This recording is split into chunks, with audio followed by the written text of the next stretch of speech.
Madame Agnès Canaillé, sénatrice.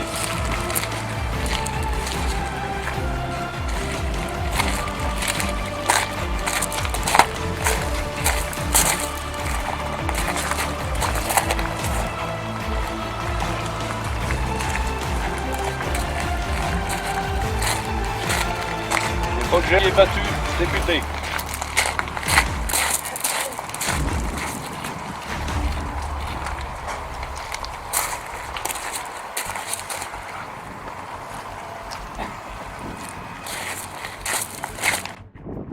Enfin, le vacarme funeste des canons laisse place à la clameur allègre qui s'élève de volées de cloches en sonnerie de clairons, d'esplanades de grandes villes en places de villages.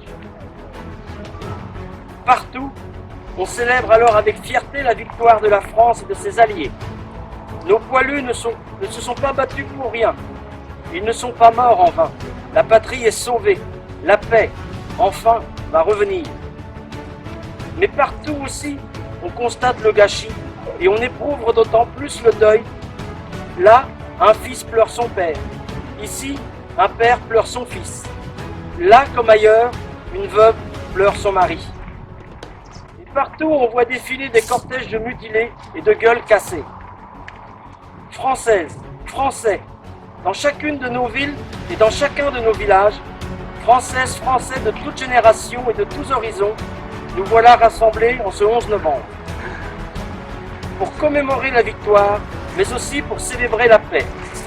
Nous sommes réunis dans nos communes, devant nos monuments aux morts, pour rendre hommage et dire notre reconnaissance à tous ceux qui nous ont défendus hier, mais aussi à ceux qui nous défendent aujourd'hui, jusqu'au sacrifice de leur vie.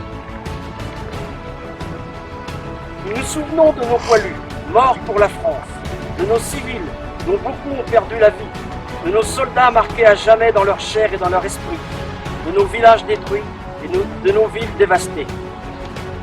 Nous nous souvenons aussi de la souffrance et de l'horreur de tous ceux qui ont quitté leur terre et sont venus d'Afrique, du Pacifique et d'Amérique, sur ce sol de France qu'ils n'avaient jamais vu et qu'ils ont pourtant vaillamment défendu. Nous nous souvenons de la souffrance et de l'honneur des 10 millions de combattants de tous les pays qui ont été envoyés dans ces combats terribles. Françaises, Français, nous sommes aussi unis en ce jour dans la conscience de notre histoire et dans le refus de sa répétition. Car le siècle qui nous sépare des terribles sacrifices des hommes et des femmes de 14-18 nous a appris la grande précarité de la paix. Vigilance, tel est le sentiment que doit nous inspirer le souvenir de l'effroyable hécatombe de la Grande Guerre. Ainsi, serons-nous dignes de la mémoire de celles et de ceux qui, il y a un siècle, sont tombés. Ainsi, serons-nous dignes du sacrifice de celles et ceux qui, aujourd'hui, font que nous nous tenons là, unis en peuple libre. Vive l'Europe en paix, vive la République, et vive la France!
anciens combattants, à leur porte-drapeau, à tous les membres de vos associations municipales et rassemblés cet après-midi au sein de votre association cantonale. Le combat que nous fait, rappelons-nous, près de 10 millions de morts. Il faudrait y ajouter les blessés, physiquement, psychologiquement. On pourrait y ajouter les nombreuses familles touchées, décimées par cette première guerre, qui a ruiné non seulement la France, mais aussi tous les pays d'Europe. Dans l'une de ses lettres de guerre, le père François Moreau, qui est témoigne à l'abbaye de Saint-Martin de Ligugé, qui était sous les drapeaux, écrivait le 9 novembre 1918. Un mot ce soir. Il partira demain, veille de Saint-Martin.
Monsieur le maire d'Héricourt, cher Emmanuel, Monsieur le député, cher Xavier, Madame la sénatrice, chère Agnès, Monsieur Claude Wass, représentant le président du départemental de l'UNC,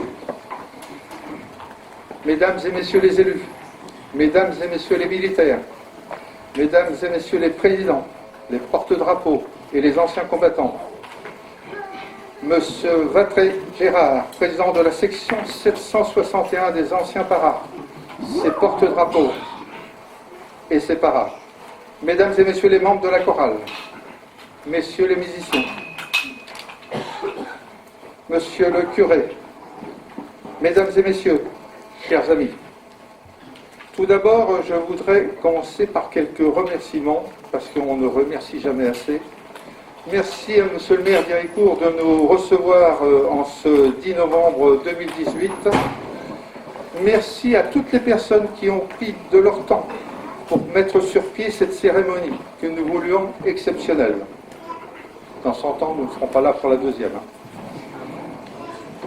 Donc je voudrais remercier à nouveau Emmanuel Cauchy, le maire, ses deux adjoints, Philippe, donc le président local des anciens combattants, Madame Cauchy, président de l'association des Vieilles Pierres aussi, qui a œuvré beaucoup, la gendarmerie locale, le lieutenant Herbin et ses pompiers, les enseignants et les enfants des écoles héricourtaises, le personnel communal, notre artificier, qui est aussi un ancien combattant d'ailleurs. Merci à toutes les personnes qui ont donc prêté des documents qui exposent tout ce qui nous rappelle ce conflit. Merci aux enfants d'avoir donc travaillé pour faire quelques documents, rappelant donc cette fameuse guerre qui fit tant de morts. Et je me permets aussi, disons, de signaler que si nous avons pu organiser cette cérémonie, c'est que nous avons trouvé quelques financeurs, entre autres le département, Garzinski donc aussi, et Veolia. Il faut savoir remercier tous ceux qui nous aident. Chers amis, chers enfants, oui, un siècle. Un siècle que l'armistice du 11 novembre 1918 est venu mettre un terme au combat fratricide de la Première Guerre mondiale. Notre République a choisi de faire de la date du 11 novembre la commémoration de la fin de la Première Guerre mondiale et celle du souvenir de tous ceux qui, lors des conflits, sur tous les théâtres d'opération, ont donné leur vie pour défendre ces valeurs. Et ils sont, hélas, nombreux. Avec une journée d'avance, les anciens combattants de nos villages et la municipalité d'Héricourt-en-Caux ont décidé de fêter dignement ce centenaire de la fin d'une guerre qui dura 4 ans. Nous commémorons la victoire, mais avant tout nous célébrons aussi la paix. Aussi, le souvenir doit rester pour l'hommage, la reconnaissance légitime que nous devons à tous ces soldats qui, pour défendre donc nos libertés, se sont sacrifiés jadis, mais aussi et surtout pour tous ceux qui, depuis et dans l'avenir, nous aident à demeurer vigilants face à tous ceux qui peuvent un jour menacer nos républiques, nos libertés et nos coutumes. Célébrer ce jour et le souvenir de nos soldats dans nos communes, souvent devant le monument mort, c'est renforcer ensemble cette pensée partagée qui nous rappelle que nous sommes d'un pays plutôt que d'un autre. Ce sol de France 1000 fois retourné par l'explosion des obus et de la frontière suisse à la mer du Nord, une ligne de front de quelques kilomètres de large sur laquelle la jeunesse d'Europe s'enterre, lutte et s'extermine.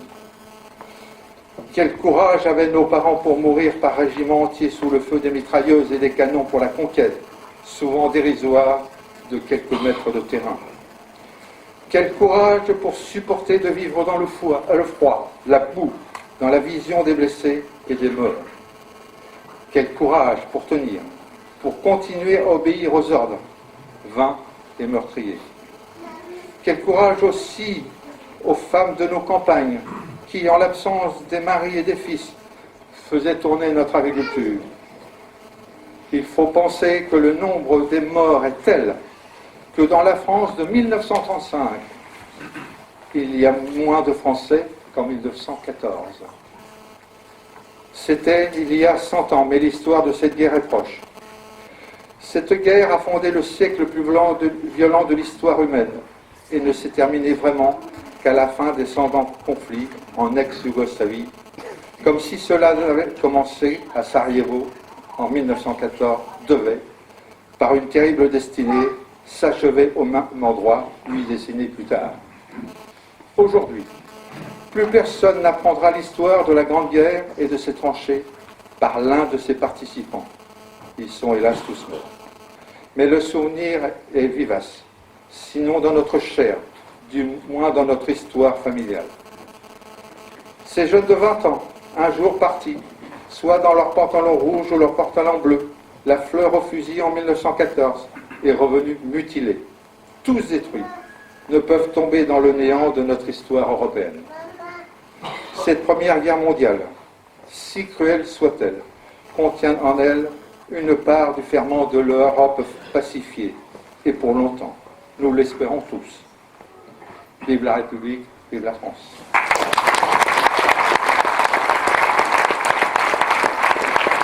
De cette Première Guerre mondiale. Mais néanmoins, il n'y a pas que cette partie du territoire français qui a été touchée, c'est l'ensemble du territoire, car il n'y a pas un village, il n'y a pas une ville sans un monument qui rappelle ceux et celles qui ont donné leur vie pour sauver la France et pour défendre nos droits et nos libertés au cours de cette Première Guerre mondiale. Donc tous les territoires, tous les villages, toutes les villes ont été touchées. C'est pour ça qu'il me paraissait important d'être là cet après-midi avec vous à Héricourt-en-Caux pour effectivement commémorer ce centenaire autour de cette grande fête que vous avez justement organisée. Et c'est ce devoir de mémoire que nous célébrons ensemble aujourd'hui qui est particulièrement essentiel. Car transmettre aux jeunes, transmettre à l'ensemble des générations les sacrifices des anciens pour nos droits et nos libertés est essentiel, au moment même où effectivement les témoignages directs ont disparu et que la mémoire directe s'étiole au fil des années. Les associations d'anciens combattants qui œuvrent tout au long de l'année pour transmettre aux plus jeunes, pour expliquer, pour donner les messages de la paix et du respect des droits et des libertés pour que tout le monde se sente conscient et se sente convaincu. Et surtout remercier les porte-drapeaux qui, dans chacune de nos commémorations, chacun de nos villages, sont toujours présents pour porter et transmettre cette mémoire. Plus jamais ça. C'était la phrase qui était sur toutes les lèvres il y a bientôt 100 ans, le 11 novembre 1918. Oui, la France était victorieuse. Oui, la paix venait d'être signée. Mais à quel prix? Après 4 ans de combats acharnés, celle qui serait désormais surnommée la Der des Der venait d'arracher près d'1 700 000 pères, frères ou époux français. Qui était André Lavoine? Eh bien, il fut le député du Pays de Caux, il y a un siècle, de 1918 à 1924, puis sénateur, de 1927 à 1944. Plus personne, ou presque, ne s'en souvient. Et pourtant, c'est sa proposition de loi de 1922 qui institua, après un vote à l'unanimité à l'Assemblée nationale et au Sénat, le 11 novembre comme jour férié afin de commémorer la victoire de la paix et la paix. Je vais demander aux institutrices d'avancer, s'il vous plaît. Tu l'as appris à l'école? Ah oui. Attends, voilà. Regarde, on arrive. Je chante pas.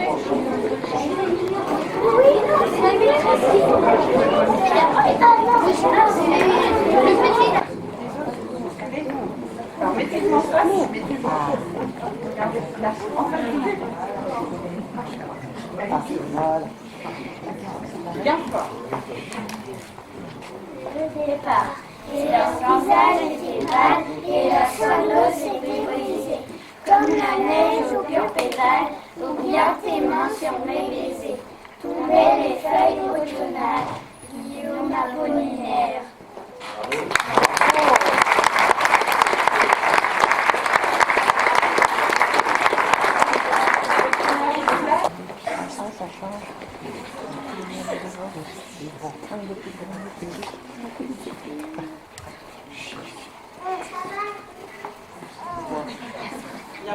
Le